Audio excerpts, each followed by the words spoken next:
Hello दोस्तों, स्वागत है आप सभी का आपके अपने चैनल गुरुमंत इंस्टीट्यूट पर। आज का ये वीडियो बहुत ही शानदार वीडियो है। आज की वीडियो में मैं बात करूंगा फिजिक्स कठिन क्यों लगती है, इसके साइंटिफिक रीजन क्या है और उन रीजनों को खत्म करके आप फिजिक्स में अपना इंटरेस्ट कैसे बना सकते हो और अपना स्कोर किस तरीके से इंक्रीज कर सकते हो। यानी कि फिजिक्स में आप 70 का पेपर है 12th क्लास में, तो 70 में से 70 नंबर कैसे लेकर आए फिजिक्स में, वो सब बात करूंगा मैं, वो भी साइंटिफिक तथ्यों के आधार पर। देखिएगा, पूरी वीडियो को देखना, चाहे आप बीएससी में हो चाहे 12th में हो, आपके लिए बहुत ही यूजफुल वीडियो है। तो सबसे पहले तो समझते हैं हम। देखिएगा, यहाँ पर लिखा हुआ है, मैंने सारी चीजें यहाँ पर लिख दी हैं आपका, कि फिजिक्स क्यों लग रही है कठिन। पहले तो इन कारणों को जानो। इसके कारण बहुत सारे हो सकते हैं, बहुत सारी नई नई चीजें हैं, जैसे कि मैंने कुछ इंपोर्टेंट कारण यहाँ पे लिखे हैं, थोड़ा समझने का प्रयास करना। कि बहुत सारे न्यू कंसेप्ट होते हैं फिजिक्स में जो कि हम नहीं उनको समझ पाते हैं, पहली कारण हो सकता है। दूसरा कारण लॉजिकल सोच और समझ की ज्यादा मांग। यानी फिजिक्स में क्या होती है, बहुत सारे लॉजिक्स होते हैं, उनको समझना होता है दिमाग में। यानी कि साइकिल मुड़ते समय हम क्यों झुका लेते हैं, तो इसको समझना, लॉजिकली समझना है, और फिर आपको प्रैक्टिकली समझना है, फिर मैथमेटिकली भी समझना है। यदि कोई आदमी चढ़ाई पर चढ़ रहा है तो थोड़ा सा झुक जाता है, ऐसा क्यों। ठीक है, तो रेल के पटरी जो मोड़ते समय, यानी कि जो मोड़ होते हैं उस पर बाहर की पटरी ऊंची और अंदर की साइड की नीची रखी जाती है, क्यों। ऐसे ही सड़क जहां से मुड़ रही होती है वहां से अंदर की साइड में थोड़ी सी नीचा रखा जाता है भाग उसका, और बाहर का थोड़ा ऊंचा, तो ऐसा क्यों। तो इनको लॉजिकल द्वारा हमें समझना है, फिर मैथमेटिकली समझना, ठीक है, थियोरेटिकली भी समझना होता है। तो इसमें क्या है, ज्यादा सूझबूझ की आवश्यकता होती है, तो हम उसको ऐसे छोड़ देते हैं, यार कौन करे। डेरिवेशंस होते हैं बहुत सारे, ठीक है। फिर न्यूमेरिकल्स में आ जाते हैं, तो न्यूमेरिकल्स में हमको क्या लगता है, उसकी कैलकुलेशंस में बहुत ज्यादा एरर आता है, कैलकुलेशन हमको बहुत ज्यादा टफ लगती है। स्पेशली क्या होता है, इसका कारण यह है कि हम 10th में तो हमारे पास मैथ होता है, लेकिन जैसे हम 12th में आते हैं, 12th में हम क्या ले लेते हैं, पीसीबी ले लेते हैं। यानी कि मैं स्पेशली बायोलॉजी वालों की बात कर रहा हूं, तो उनका मैथ छूट जाता है यहाँ पे, तो वो 11वीं क्लास में भी आपका मैथ नहीं पढ़ते और ना ही 12th क्लास में मैथ पढ़ते। तो इस कारण उनकी कैलकुलेशन यानी मैथमेटिकल पोर्शन बहुत ज्यादा वीक हो जाता है, तो फिर उससे ज्यादा दिक्कत आती है। यानी कि आपका कैलकुलेशन फिर बहुत ही ज्यादा टफ होने लगती है, जिसमें आप क्या करने लगते हो, गलतियां करने लगते हो। जब हम किसी भी चीज में गलतियां करते हैं तो अब फिर हमको उसको पढ़ने का मन नहीं करता और ना ही हमको उसमें इंटरेस्ट रहता है। ये चीज आप समझ लो, जिस चीज में आने की आप कोई भी सवाल कर रहे हो फिजिक्स का, यदि 4 सवाल आप लगातार करते जा रहे हो, तो अपने दिमाग में, अपने मन में अपने आप ही उत्सुकता जागती है कि चल 5वां सवाल और कर लेता हूं। सवाल करने आप बैठे और आपने गलती से पहला सवाल ही गलत कर दिया और उसका कॉन्सेप्ट आपको समझ में नहीं आया और सवाल आपसे हो नहीं रहा है, तो मैं निश्चित रूप से कह रहा हूं 90% लोग वहीं पर पढ़ाई छोड़ देते हैं, या तो मोबाइल चलाएंगे, यूट्यूब चलाएंगे, माइंड फ्रेश करेंगे, और उसी के चक्कर में वो क्या हो जाता है, वहां पर आपकी पढ़ाई में एक विध्वंस पैदा हो जाता है और फिर आपको वो सब्जेक्ट लगातार उससे दूरियां बनाने लगते हो। होता भी ये दैनिक जिंदगी में यही होता है, जो इंसान तुमको खास पसंद आता है और वो तुम्हारे से इंटरसेक्ट होना चाहता है, यानी दोनों के कम्युनिकेशन अच्छा चल रहा है, तो रिलेशन बहुत लंबा चलता है। लेकिन एक आदमी दूसरे आदमी से इग्नोर मानने लगे तो फिर क्या होती है, रिलेशन में दूरियां आने लगती हैं और फिर लगातार खत्म होने लगते हैं। ठीक है, वही यहाँ पे फिजिक्स में है। ठीक है, चलिएगा, फिर न्यूमेरिकल्स करते हो, न्यूमेरिकल्स होते नहीं है, पता ही नहीं चलता क्या दे रखा है क्या नहीं दे रखा। फिर बहुत सारे फॉर्मूला हमको याद करने पड़ते हैं, ठीक है, बहुत सारी थ्योरी हमको याद करनी पड़ती है, बेसिक जानकारी नहीं होती है, ठीक है, या फिर अधूरी जानकारी होती है। टीचर्स आपको पढ़ाते हैं तो डेरिवेशन करा रहे हैं, तो लगातार आपको फॉर्मूला बताया सीधे करा दिया, लेकिन उसका बेसिक कॉन्सेप्ट नहीं समझाया, आपको पूरी जानकारी नहीं दी, आपको अधूरी जानकारी है कि ये चीज कैसे हुई, कैसे आया डेरिवेशन में, किस तरीके से ये इक्वेशन बनी, कैसे डिस्क्राइब हुआ, तो ये सारी जानकारी है।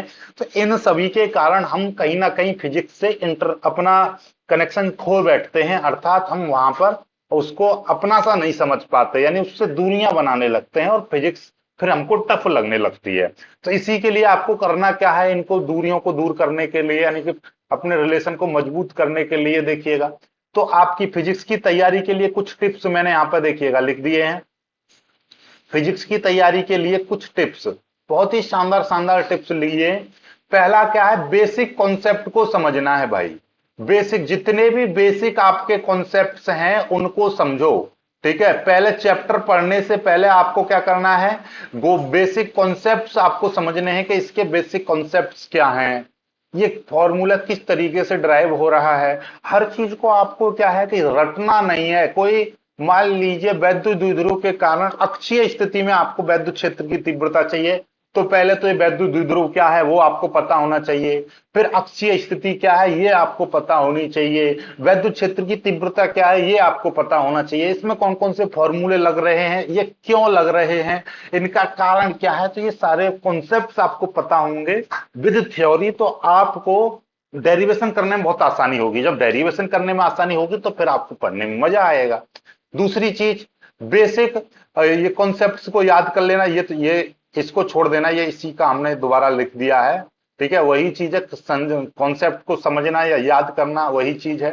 बेसिक यहां पर क्या है, फॉर्मूले लगा लेना, ठीक है। बेसिक फॉर्मूले जितने भी चैप्टर में क्या होता है, बेसिक फॉर्मूला होते हैं, उनको आपको क्या कर देना है, याद कर लेना, बेसिक फॉर्मूलों को याद कर लेना। डेरिवेशंस को बहुत ही समझना है, सूझबूझ से करना है, डेरिवेशंस पर ज्यादा ध्यान देना है, उनको अच्छे से करना है, ठीक है। और सबसे ज्यादा डेरिवेशंस में क्या होता है कि मैथ मैथ की प्रैक्टिस। देखिए बायोलॉजी वाले भी ध्यान से समझ लीजिए, बायोलॉजी वाले कहेंगे सर आप हमको मैथ पढ़ा रहे हो, मैथ नहीं पढ़ा रहे, लेकिन हमारा अभी अभी हमने एक डेरिवेशन कराया था, तो यानी वैद्युत द्विध्रुव को वैद्युत क्षेत्र में घुमाने में किया गया कार्य, तो वहां पर हमारा साइन थीटा और डी थीटा इसका आपको समाकलन करना सिखाया था, तो इसका क्या होता है, माइनस का कॉस थीटा होता है। तो ऐसा बेसिक चीजें तो आपको पता होनी चाहिए नॉर्मली। देखिए दो तीन फॉर्मूले समाकलन के, दो तीन फॉर्मूले अवकलन के, कुछ बेसिक कॉन्सेप्ट्स, बेसिक मैथमेटिक्स की कुछ फॉर्मूले जो आपके फिजिक्स में यूज होते हैं वो तो आपको पता होने चाहिए, वो याद कर लेना, ठीक है। कुछ लॉग की प्रॉपर्टी लगती हैं, ठीक है। लॉग की प्रॉपर्टी कैसे लगती है, देखिए मैं आपको यहां पे बता दूं, फिजिक्स में बहुत सारी लॉग की प्रॉपर्टी लगती है, तो लॉग की प्रॉपर्टी से क्या होता है, आपको आगे बहुत सारी आसानी हो जाती है।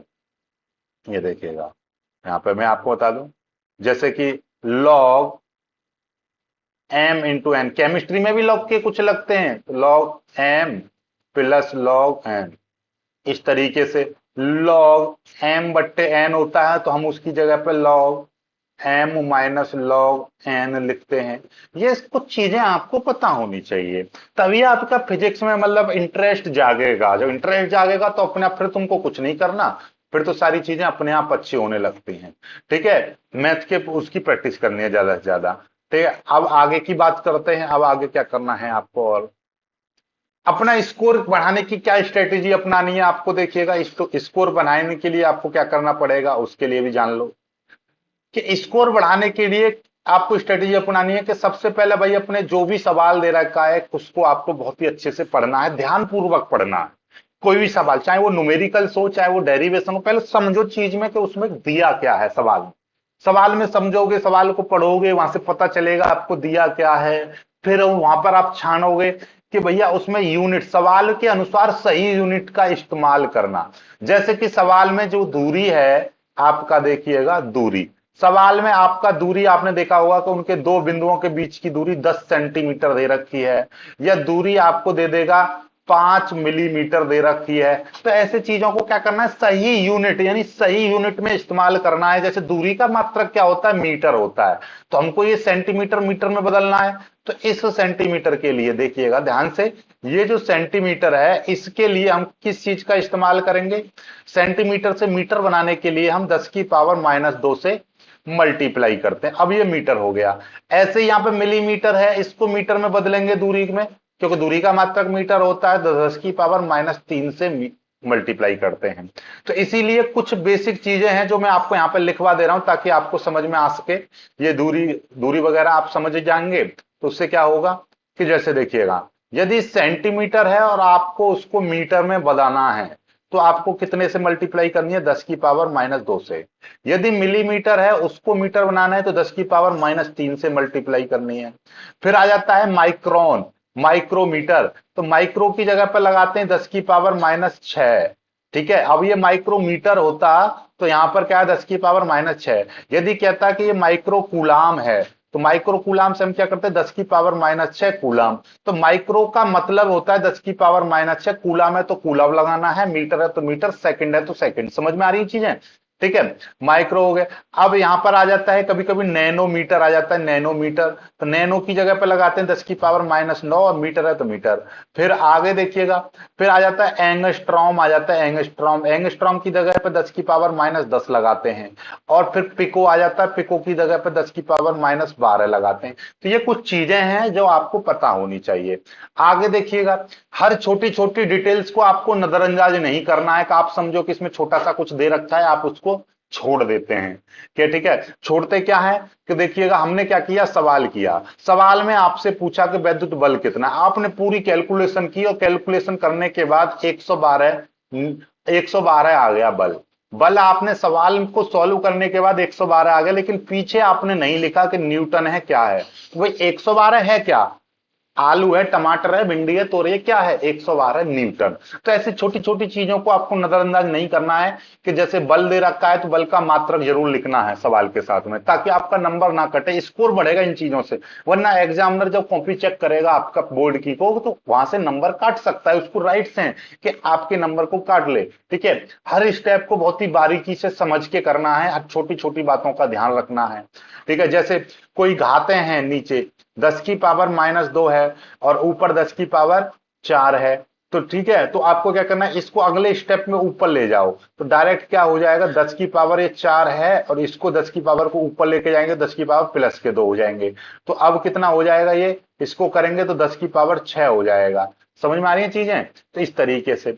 और जब सवाल को कर लो तो अपने जवाबों को दोबारा से जांच लें, एक बार चेक कर लो कि सवाल कहीं गलत तो नहीं किया है, फॉर्मूला आपने गलत तो नहीं लगा दिया है। जल्दबाजी में हम गलतियां भी करते हैं, भाई इंसान है, इंसान गलतियों का पुतला होता है, बस आपको अपनी गलतियों से सीखना है।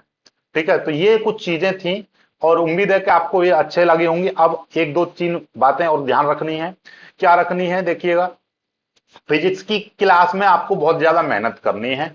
जैसे कि आपका टीचर, चाहे वो क्लास यूट्यूब पर हो, चाहे वो, देखिएगा यहां से समझिएगा, चाहे तो वो क्लास आपके कॉलेज में हो, चाहे आपके स्कूल में हो, चाहे आपके ट्यूशन में हो, चाहे आपके यूट्यूब पर हो, यानी कि क्लास कहीं की भी हो, आपको पूरी तरह से ध्यान देना है, अपना पूरा 100% आपको देना है। ठीक है, आगे कि अपने अपने बनाए हुए नोट्स को पढ़ें, यानी कि क्लास जब भी करो तो अपने नोट्स अपने आप बनाओ, स्वयं के नोट्स बनाओ, यानी कि नोट्स आपको अपने आप बनाने हैं। ठीक है, और सवालों की ज्यादा से ज्यादा प्रैक्टिस करनी है। ये काम करोगे तो मैं ये कह रहा हूं, पेपर तक, अभी आपका क्या है, पेपर तक बहुत महीने हैं, 6 से 7 महीने पड़े हैं पेपर में, बहुत, ये तो कम से कम बता रहा हूं।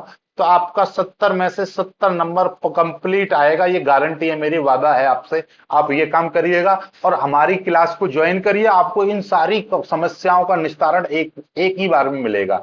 ठीक है, वीडियो को लाइक करके शेयर कीजिएगा, चैनल अभी तक सब्सक्राइब नहीं किया तो सब्सक्राइब कर लीजिएगा, और कोई समस्या हो तो कमेंट करके बताइएगा।